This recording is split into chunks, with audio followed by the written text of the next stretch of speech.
should I take money out of my Roth to pay off my mortgage or pay off a car note? Yeah, okay.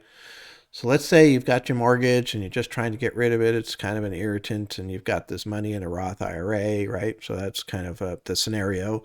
And you're looking at that. And one thing about a Roth IRA that's kind of ironic is that it's very easy to get money out of because there's no tax consequence.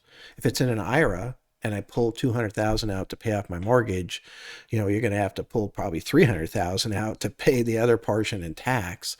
If it's in a regular taxable account, if I have a big gain on that, then I'm going to pay tax on that gain, and that really hampers the ability to pay down that mortgage. Whereas with a Roth, if I have a 200,000, I can take 200,000 out, it's tax free, right? And I could pay off that mortgage. I would not do that personally. It is so hard to get money into tax-free growth, especially this type of tax-free growth that can be invested in the stock market. Um, I would not give that up. Matter of fact, we recommend that you leave that asset alone until the last time. Take your money from all of these other sources. Leave the Roth for the long term. First of all, it's a great inheritance. It's a better inheritance than most things. So if you don't use it, that's good for whoever your beneficiaries are. But irregardless, it still allows you to have tax-free growth. So if you're averaging 10% a year or something in your Roth IRA over the long term, that's tax-free. That's unbelievable. And to give up 200,000 of that and maybe live another 20, 30 years or whatever it might be, especially since these rates on mortgages are fairly low, kind of in that 2.75 to 3.75 range, depending on situation. And I think, I would figure out maybe refinance if you're at that 3.75 range and try to get it lower. Use that extra money to pay to pay off the mortgage faster. There's a lot of different things that I would look at. I would really, really, really recommend strongly protect the Roth IRA assets that you have. Don't use those unless you absolutely have to.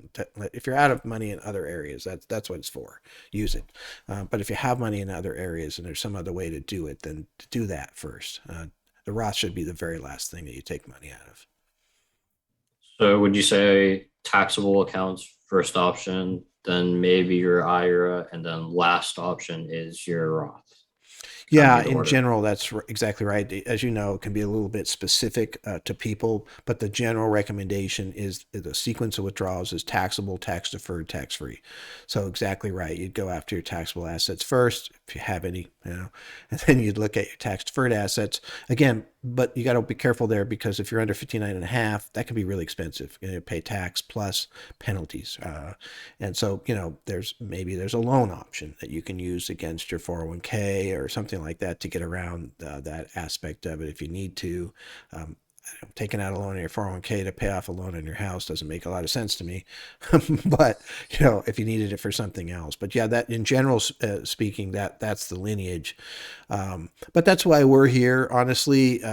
These rules of thumb that people are trying to grab onto and do their own financial planning and their own work are difficult to apply to your specific situation, and you could make some mistakes, honestly, pretty easily by not knowing all of the things. And as you know, we've done over 6,000 financial plans and meet with the clients constantly, and so we've got this feedback loop that's coming. Hey, this is really working, and this isn't working, and that helps. And that's something that you pay for as far as that goes. And if we're doing our job, we're paying for ourselves. That's the key.